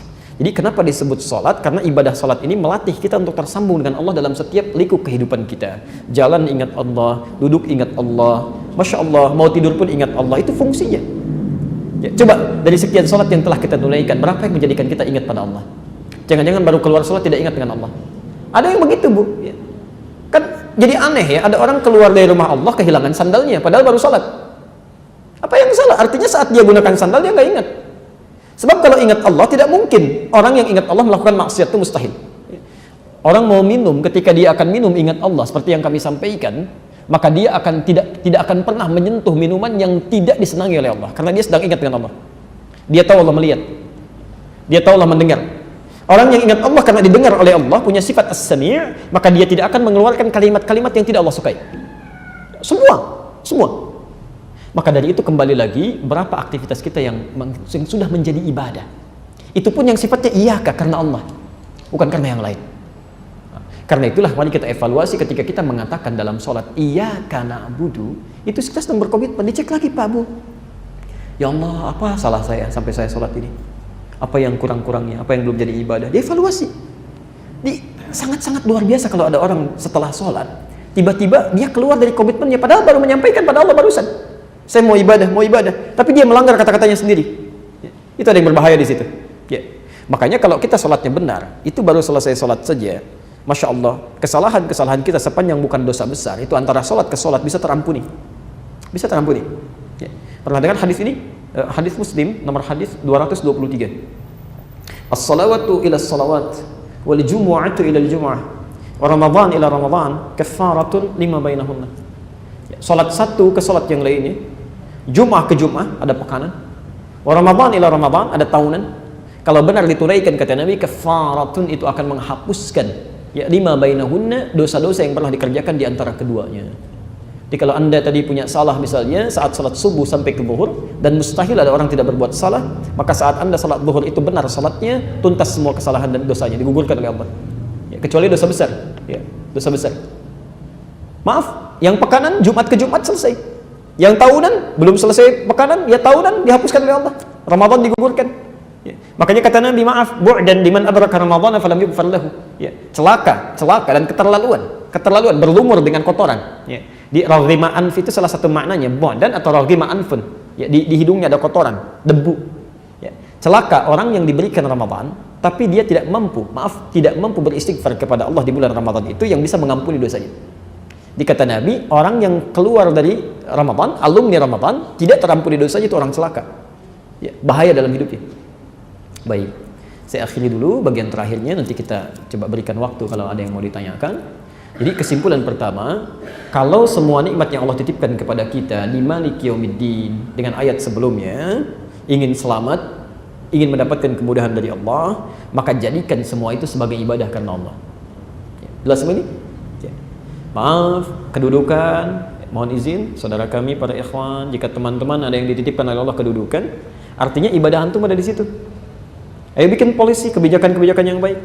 Ya. Misal antum jadi ketua RT atau ketua RW, bikin surat aja ke keluarga muslim. Yuk, prioritaskan sholat berjamaah setiap sholat subuh, di hari weekend kita ke masjid, bisa bikin surat. Ya. Antum gak usah peduli berapa yang sholat tuh, gak usah peduli, yang penting antum tuliskan. Misal 3 orang aja ke masjid karena surat yang antum buat, itu Allahu Akbar, antum mendapat pahala dari orang-orang itu. Ya. Ada di hadis Muslim nomor hadis 1893. Man dalla ala khairin falahu ajruhu mithla ajri fa'ilihi min ghairi an yankusa min ajri syai'. Ya. Masya Allah, siapa yang menunjukkan, memberikan fasilitas pada seseorang untuk berbuat baik, lalu dia lakukan, maka Anda mendapatkan pahala yang sama dengan yang melakukannya tanpa dikurangi sedikit pun. Maka bayangkan kalau 10 orang kemudian dia ke masjid, Anda meninggal dunia dia masih ibadah, pahalanya berapa itu mengalir? Masya Allah, mumpung masih ada, karena kalau sudah nggak ada susah. Kan kedudukan ditukar Pak, Bu. Dia nggak usah bangga kalau punya kedudukan, nggak usah bangga. Salah kalau berbangga diri, itu peluang untuk berbuat kebaikan. Itu peluang. Ya, mudah bagi Allah. Quran surah 3 ayat 26 sampai 27 itu, posisi paling kanan, ya, bawah sedikit. Qulillahumma malikal mulki tu'til mulka man tasha wa tanzi'ul mulka mimman tasha. Anda sekarang jadi pimpinan, besok lusa sudah begitu pensiun keluar. Atau nggak tunggu lama kan? Masya Allah, mumpung masih ada keadaan di atas. Kalau sudah di-reshuffle nggak tahu waktunya kapan, kan nggak ada kesempatannya. Ya, dia ayo buat kebijakan yang baik. Kalau cuma kedudukan bangga, oh ketinggalan. Dulu Firaun kedudukannya tinggi sekali, jadi raja sampai ngaku Tuhan, bangga, sombong, hancur juga oleh Allah. Jadi kalau ada orang seperti sekarang punya kedudukan nggak seperti Firaun bangga, itu orang ketinggalan zaman. Yang dulu sudah ada. Ya. Sama, Anda dititipkan harta benda misalnya, Masya Allah sekaya apa sih? Ya, itu bukan untuk pamer. Dulu Korun sudah ada, lebih kaya. Quran surah 28 ayat 76 sampai 79. Masya Allah, posisi paling kanan sebelah bawah. Lihat kalimatnya, maaf di kiri sebelah bawah di mushaf standar. Ya. Inna Qaruna kana min qaumi Musa. Qarun itu dari kaumnya Musa. Fabagha alaihim, sombongnya luar biasa. Apa yang dia sombongkan? Wa atainahu minal kunuzi ma inna mafatihahu latanu bil usbah. Ayat 76 ya. Kami titipkan dia, bahasanya kami titipkan, bukan Qarun yang punya, kami yang punya. Surah ke-28 Al-Qasas ayat 76. Kami titipkan pada Qarun harta yang melimpah, sampai-sampai kunci Pak, kunci berangkasnya saja Bu, tidak sanggup dipikul oleh 10 orang terkuat di zamannya. Lu bayangkan. Ya. Antum kalau punya kunci berangkas, biasanya disembunyikan apa dipamerkan?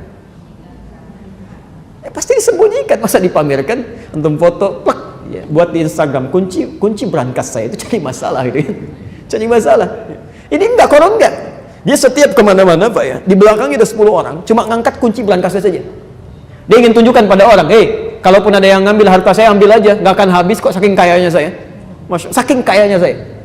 Masya Allah, kaya luar biasa dan sombong dan hancur semuanya. Hancur. Ya. Jadi kalau ada orang merasa kaya sekarang, kemudian sombong, itu orang ketinggalan zaman. Jauh ketinggalannya. Dulu sudah ada dan dia lebih kaya. Jadi keterlaluan kalau ada orang sekarang mengaku kaya, sombong itu keterlaluan. Karena kekayaannya nggak sekaya Qarun. Ya, dan Qarun hancur juga. Perhatikan ketika Allah meluruskan Quran ini di ayat 77-nya, wabtaghi fima ataqallahu daral akhirah wala tansa nasibaka minad dunya. Kami titipkan ini bukan buat pamer, tapi supaya engkau menggunakannya untuk kepentingan ibadah, mencari tempat terbaik di akhirat. Nanti pulang ke rumah, coba cek di keluarga, karena masing-masing anggota keluarga itu diberikan titipan yang berbeda. Ada titipan pengetahuan, titipan tenaga. Ya, mohon maaf, barangkali yang nggak dititipkan harta benda itu menurut Allah itu dia sudah banyak bangun malam. Saking nggak punyanya, jarang sering puasa. Antum jangan bangga kalau baru bisa puasa Senin Kamis, di sana sudah ada ayamul bait. Jangan bangga kalau baru bisa ayamul bait, di sana sudah ada yang puasa daun. Sudah ada. Ya. Sudah ada yang tiap malam tahajud. Sudah ada yang mulai menghafal Quran. Masya Allah. Dengan sekian jangan bangga kalau cuma hafal Quran 1 riwayat, ada yang 13, ada yang 7 riwayat, ada yang 10 riwayat, ada yang 14 riwayat. Masya Allah. Ya. Ini semua itu cuma titipan. Gunakan untuk ibadah. Karena itulah mohonkan kepada Allah. Mohonkan, ini poinnya. Kalau kita merasa ada yang kurang dalam hidup kita untuk ibadah, maka mohon berdoa. Runtunan keduanya, wa iyyaka nasta'in. Minta supaya ditolong oleh Allah, supaya dibantu, supaya diberikan petunjuk. Makanya ketika antum mengucapkan iyyaka na'budu, mustahil kalau kita bisa ibadah sendirian tanpa bantuan Allah. Karena itulah kemudian kita ikrarkan, ya Allah, kalau ada kelemahan-kelemahan, kekurangan dalam kami, sekarang kami mohon pertolongannya ya Allah. Bantu kami, berikan kemudahan. Maka kita ucapkan wa iyyaka nasta'in. Baik, saya mau berhenti sebentar dengan menutup uraian ayat ini dengan sesuatu yang penting. Ini rumus yang harus Anda amalkan. Lihat persamaannya. Fokus sedikit ya. Sebentar. Nanti ini bisa ditemukan diantaranya di ilmu balaghah dan ilmu arud. Ya. Kalau di nahwu atau sharaf belum sampai ke sini. Lihat saya teruskan rumusnya ya. Kenapa saya berikan waw di sini dan iyyaka nasta'innya pindah ke sini? Waw itu di antara rumusnya, di antara maknanya itu bisa berarti persamaan, equal, hal yang sama. Jadi kalau kita turunkan ke bawah, bisa kita tuliskan begini, iyyaka na'budu. Wa-nya di sini kita turunkan persamaannya sama dengan kan iyyaka nasta'in. Lihat sini, ini ibadah, ini solusi. Pelan-pelan. Minta tolong karena minta solusi kan? Ya, minta solusi, minta pertolongan. Baik. Sekarang perhatikan sini. Kalau orang minta tolong, umumnya sedang punya apa?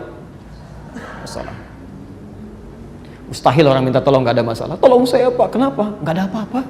Pasti ada masalah gitu ya. Pasti ada masalah, ada persoalan, ya, ada problem. Turunkan ayat Qurannya. Dan uniknya, semua manusia kata Allah itu diuji dengan masalah. Tidak ada manusia yang tidak punya masalah. Quran surah kedua Al-Baqarah ayat 155. Posisi paling kiri sebelah atas. Quran surah 2 ayat 155. Wala nabluwannakum bisyai'. Dan kalian sepanjang masih hidup, kami pasti akan uji dengan berbagai persoalan. Masalah itu dititipkan oleh Allah kepada kita, bukan ingin menjadikan hidup kita bermasalah, tapi ingin meningkatkan kualitas hidup kita. Sebab kalau tidak diuji dengan masalah, hidup kita tidak akan berkembang. Anak bapak ibu tidak menangis, bagaimana kreativitas orang tua muncul? Ya, mustahil itu. Nanti akan vakum aja kehidupannya. Dari mulai dilahirkan sampai tumbuh dewasa nggak pernah nangis. Anak orang lain terlahir nangis, anak kita diam misalnya kan, diam aja, itu kan bahaya. Nggak muncul kreativitas. Ya. Dan menariknya, pelan-pelan, ketika masalah ini didapatkan, saya agak cepat saja, agak cepat. Ketika masalah ini didapatkan, ditujukan kepada kita, itu Masya Allah, bahasa Qur'annya, itu ujian yang Allah titipkan kepada kita untuk membuat kita lebih baik. Lebih baik. Dan tidak mungkin, Quran surah kedua Al-Baqarah ayat 286. Ya. Ayat 286. Pelan-pelan. Dan tidak mungkin Allah menitipkan satu ujian, persoalan kepada kita kecuali kita sanggup. La yukallifullahu nafsan illa usaha. Allah tidak akan menitipkan ujian pada seorang hamba kecuali dia sanggup. Jadi mustahil Allah menitipkan ujian di luar batas kemampuan kita. Artinya, mohon maaf, kalau di antara kita sedang punya masalah, seberat apapun yang kita genggam sampai saat ini kita rasakan, jangan mengeluh. Karena menurut Allah cuma kita yang mampu, yang lain nggak bisa. Makanya dititipkan pada Bapak, karena Bapak yang bisa, yang lain nggak bisa Pak. Ya. Karena itu ketika kita punya masalah, yakinkan, Alhamdulillah Allah titipkan kepada saya. Artinya Anda yang dipercaya. Ya. Nggak usah ngeluh. Ya. Ngeluh itu nggak menyelesaikan persoalan, Bu. Kita mengeluh, masalah nggak akan tuntas, cuma datang masalah baru. Ingat betul, ketika Allah titipkan pada Anda, cuma Anda yang mampu, yang lain tidak. Ya. Dan nggak usah terlampau bangga, bikin status, ternyata cuma saya yang mampu, ya nggak usah. Ya. Itu bikin masalah, gitu kan? Baik. Jadi ini poin pertama. Ya. Saya beri gambaran sini ya. Lihat bagaimana keadilan Allah. Sebelum saya turunkan ke sini, lihat bagaimana adilnya Allah. Adilnya Allah. Tahu cicak? Cicak, baik. Bagaimana beraktivitasnya? Merayap ya? Baik. Makanannya apa? Nyamuk. Saya mau tanya, nyamuk bisa terbang? Cicak? Di mana logikanya? Ada makhluk makanannya bisa terbang, makhluknya enggak. Yang makan nggak bisa terbang, yang dimakan bisa terbang. Apakah nyamuknya cuma terbang aja? Cicak, gitu kan? Nggak mungkin. Cicaknya cuma lihat, itu mustahil. Ya. Tapi perhatikan pesan orang tua kita ketika memberikan syair-syair. Sebetulnya dulu itu ada kalimat-kalimat baik untuk kita renungkan. Coba lihat dulu, orang tua kita pernah menyampaikan satu syair. Cicak-cicak di dinding, diam-diam, Masya Allah, datang seekor nyamuk. Selanjutnya silahkan teruskan ya. Poin saya, perhatikan. Cicak-cicak di dinding, diam-diam merayap. Cicak ini merayap cuman diam-diam.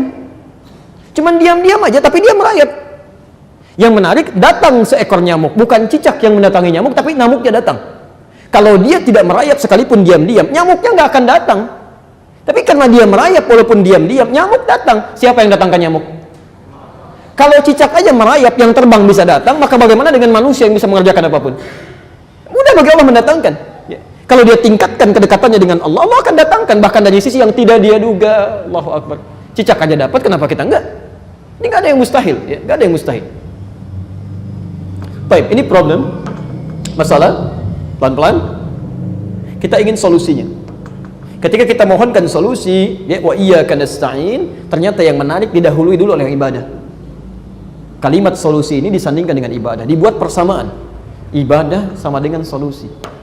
Seakan-akan ada pesan di Quran, jika seseorang punya persoalan dalam hidupnya, apapun itu, sebetulnya gampang menyelesaikannya. Yang punya solusi Allah, yang punya rizki Allah, kenapa nggak didekati pemilik solusinya? Ibadah. Ini mohon maaf, kalau Anda juga punya persoalan, bisa di kantor, masalah nggak tuntas, kan? Atau ada yang di kantornya champion, dia juara, tapi di rumahnya persoalan nggak pernah tuntas, padahal harta cukup berlimpah, kedudukan tinggi, masalah nggak selesai-selesai.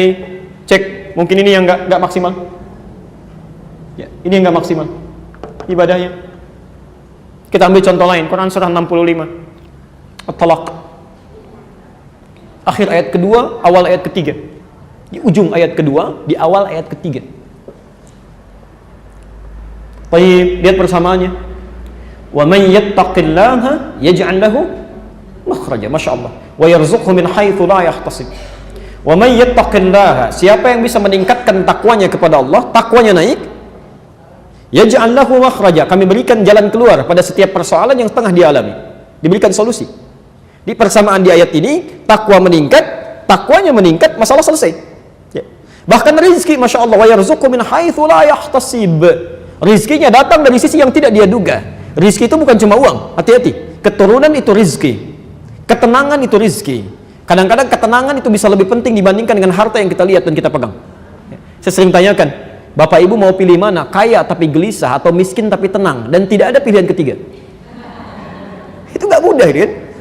Ini ingin menunjuk bahkan ketenangan itu penting dalam satu peristiwa. Ya, hati-hati ya. Baik, jadi kalau Anda tingkatkan takwa, itu masalah selesai. Rizki datang. Dan takwa disebutkan di Quran sebanyak 115 kali. Dengan derivasi yang beda-beda. Ya, kata-kata yang beda. Ada muttaqin, yattaqun, tattaqun, ya, ittaqillah, macam-macam. Ya. Kalimat takwa ini kalau disebutkan di Quran selalu bersanding dengan ibadah, amal soleh. Coba cek kalimat takwa pertama di Quran, bersanding dengan amal soleh. Al-Baqarah ayat 2 dan 3. Dzalikal kitabu la raiba fihi hudal lil muttaqin. Siapa orang takwa ini? Ayat 3-nya. Alladzina yu'minuna bil ghaib wa yuqimunas shalah, salat, amal soleh. Jadi kalau orang salat ini masalah selesai. Puasa ujung-ujungnya takwa. Ya, lihat Al-Baqarah 183, posisi paling kiri sebelah atas. Ya ayyuhalladzina amanu kutiba alaikumus shiyam kama kutiba alal ladzina min qablikum la'allakum tattaqun, takwa lagi. Di rumusnya gampang. Kalau antum ingin menyelesaikan persoalan dalam hidup, dekati yang punya solusi dengan meningkatkan takwa. Caranya ibadah. Tingkatkan ibadah. Dan ini yang dilakukan oleh para nabi dan rasul. Masya Allah. Kita ambil contoh ya, contoh terakhir kita tutup di sini. Quran surah 21 Al-Anbiya. Ini paling komplit dan ini kalau isyarat Qurannya akan dialami oleh setiap makhluk yang hidup. Quran surah 21 ayat 83 sampai 92. Catat saja dulu, nanti dibuka kemudian ayat 83 sampai 92. Ini ibu dan bapak sekalian, saudara-saudariku, ini adalah gambaran dari Quran tentang kisah para nabi dan orang saleh yang mengalami persoalan dalam hidup. Ada yang sakit parah luar biasa, ada yang masalah dengan keturunan, ada yang masalah dengan aktivitas yang menghimpit sampai gelap mata, sampai gelap mata. Tapi semua dibebaskan oleh Allah. Dan kalimat menariknya di ayat-ayat ini adalah orang-orang yang punya masalah serupa dengan ini, kami akan berikan solusinya kalau mengerjakan amalan yang sama dengan mereka. Saya kasih satu contoh saja ya, di rangkaian ayat ini tentang Nabi Ayyub di ayat ke-83-nya sampai 84. Perhatikan kalimatnya, wa ayyuba idh nada rabbahu rabbi anni massani yadhurru wa anta arhamur rahimin. Ada ayat ini? Quran surah 21 ayat 83. Wa ayyuba, biasanya kalau dalam bahasa Arab kalimat pertama dalam satu rangkaian kata itu biasanya menggunakan harakat dhammah rafa. Al-masjidu kabirun, hampir tidak dikatakan al-masjidah, selalu al-malu wal banuna zinatul hayatid dunya, ya, pelan-pelan. Di sini pakai a, wa ayyuba. A itu harakatnya, fathah, kasrah atau dhammah? Fathah. Apa artinya fathah? Fataha, iftahil bab. Apa artinya iftah? Fathah. Buka, terbuka. Fathah itu sesuatu yang terbuka. Wa ayyuba, dan kami buka kisah Ayub ini untuk menjadi inspirasi bagi siapapun yang melihat dan mempelajarinya. Ada ilmu nanti untuk membaca itu ya, diantaranya di ilmu arud. Kenapa harakatnya fathah, nasab, kuat, nasab itu kuat. Seakan-akan ingin katakan kami buka kisah Ayub ini supaya jadi inspirasi untuk Anda, menjadi motivasi yang kuat dalam kehidupan. Idnada rabbah, ketika beliau menyeru pada Tuhannya, diuji dengan penyakit luar biasa, Bu ya. Tapi jangan ngarang ya. Ini tidak disebutkan penyakitnya apa, cuma kondisinya luar biasa parahnya. Ya. Ada yang berspekulasi mengatakan penyakitnya itu penyakit kulit, ya. Kemudian ada belatungnya, begitu mau sholat dicopot dulu, setelah sholat dipasang lagi, nggak ada kerjaan ngarang-ngarang begitu, ya. Itu nggak ada. Itu zamannya Ali bin Abi Thalib, kalau ada yang seperti itu, besoknya nggak ngajar lagi. Nggak ngajar lagi, itu cerita-cerita yang muncul di masyarakat yang tidak ada sumbernya. Jangankan hadis sahih, hadis palsu aja nggak ada. Tidak ada. Itu karangan Israiliyat yang kemudian dipopulerkan kembali. Taib. Penyakitnya luar biasa, cuma diisyaratkan tidak pernah, mohon maaf, dialami oleh orang sebelumnya dan tidak akan diderita oleh orang setelahnya. Dan bukan cuma penyakit ini saja, kalau dirinci, ayat yang dituliskan sampai 84, ujiannya itu tiga. Ya. Ayub ini kan orang kaya, Masya Allah. Kemudian keturunannya luar biasa, ya. Ada 12 anaknya, kaya, semua sehat-sehat, kuat, kan? Yang ketiga ini menarik, ya. Ini menarik. Mohon maaf, dan soleh. Ya. Kaya, keturunan sehat, kuat, dan soleh, dekat dengan Allah, ya. Sehat luar biasa. Satu kali diuji dengan 3 hari aja, 3 hari. Hari pertama, mohon maaf, semua hartanya hancur, lebur, ternaknya mati semua. Kemudian seluruh aset perkebunannya terbakar. Insya Allah. Apa yang terjadi? Ternyata ibadahnya meningkat 2 kali lipat, bukan menurun. Ayo kami uji ini untuk contoh bagi manusia. Engkau kaya luar biasa, banyak aset saya hancurkan sekarang. Apakah akan turun ibadah? Tidak, 2 kali lipat. Ada nabi, rasul, Masya Allah, surganya jelas. Diuji dengan kekayaan, hancur semuanya dalam 1 hari, meningkat ibadahnya 2 kali lipat. Ada orang bukan nabi, bukan rasul, nggak jelas surganya, kehilangan sendal di masjid, rame. Masya Allah, ya. Nggak evaluasi diri gitu ya. Baik, kita teruskan.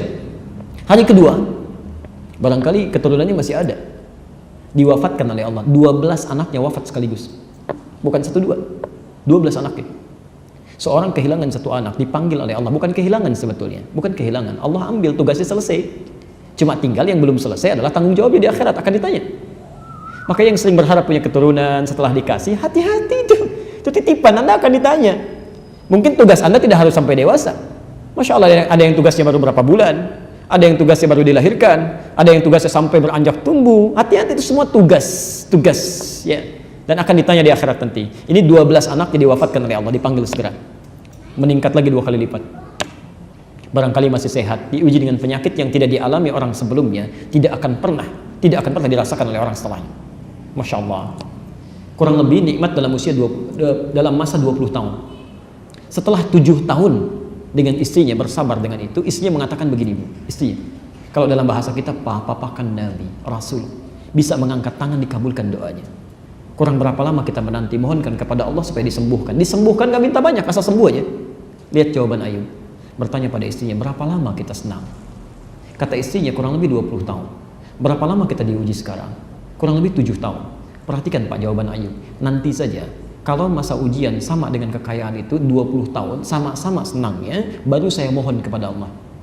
Malu rasanya, diberikan kenikmatan 20 tahun, diuji seperti ini baru 7 tahun sudah minta kepada Allah. Malu rasanya.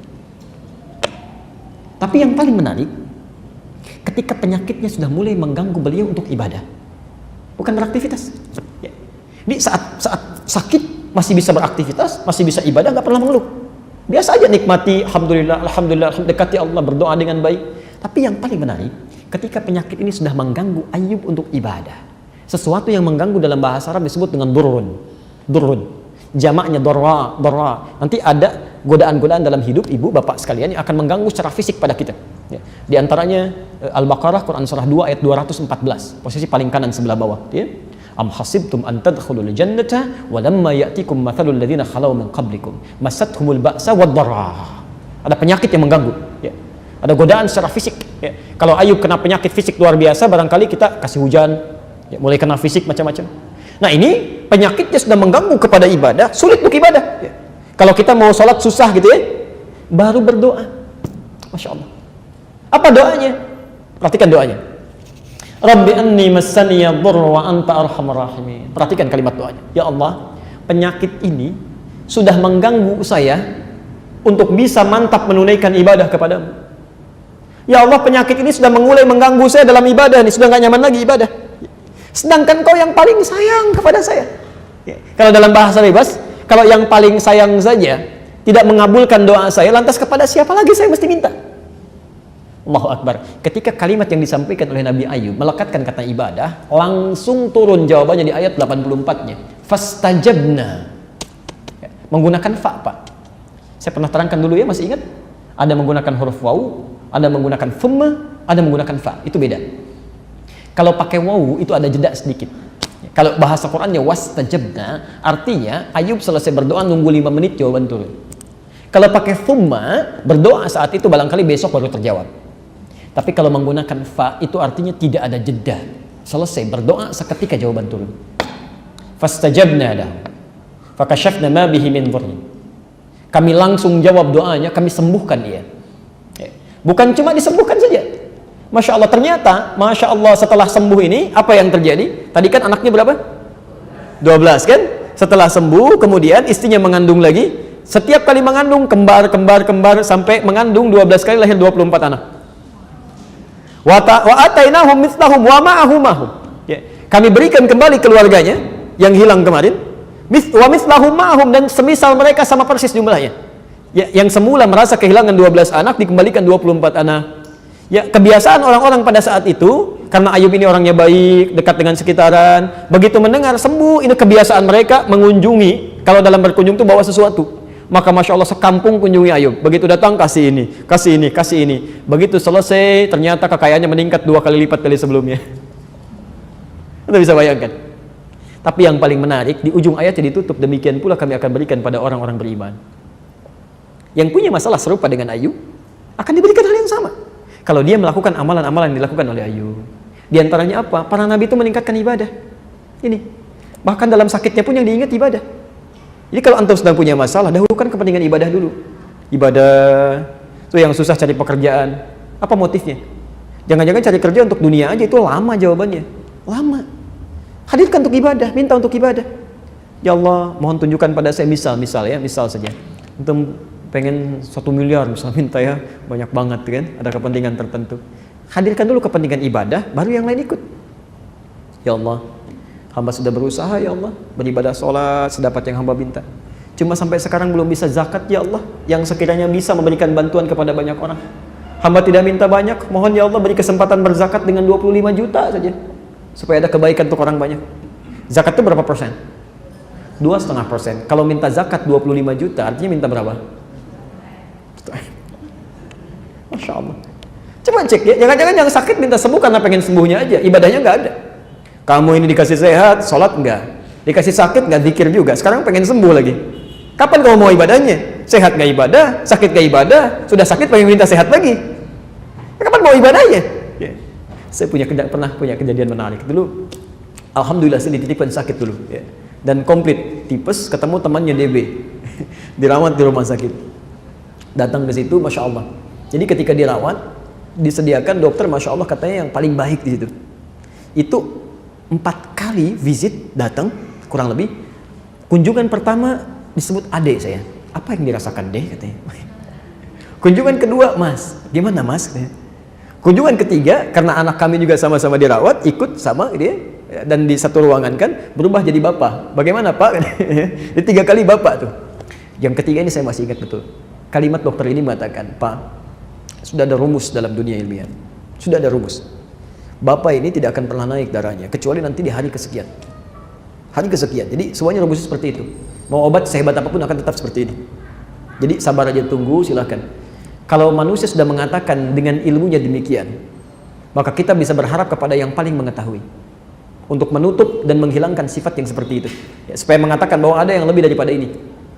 Maka malam-malam bangun, saya tayamum, kemudian kita mencoba sholat di malam hari, kita mohon kepada Allah, ya Allah, penyakit yang kau titipkan ini hamba terima dengan penuh kelapangan, hamba bersyukur kepadamu ya Allah. Namun nampaknya sudah membuat orang mulai sibuk, ya. Jadi ke rumah sakit sudah mulai banyak orang, ya, macam-macam. Hamba ingin meringankan mereka ya Allah. Jangan biarkan rumah sakit ini sibuk, jangan biarkan macam-macam, ya. Tunjukkan kebaikan.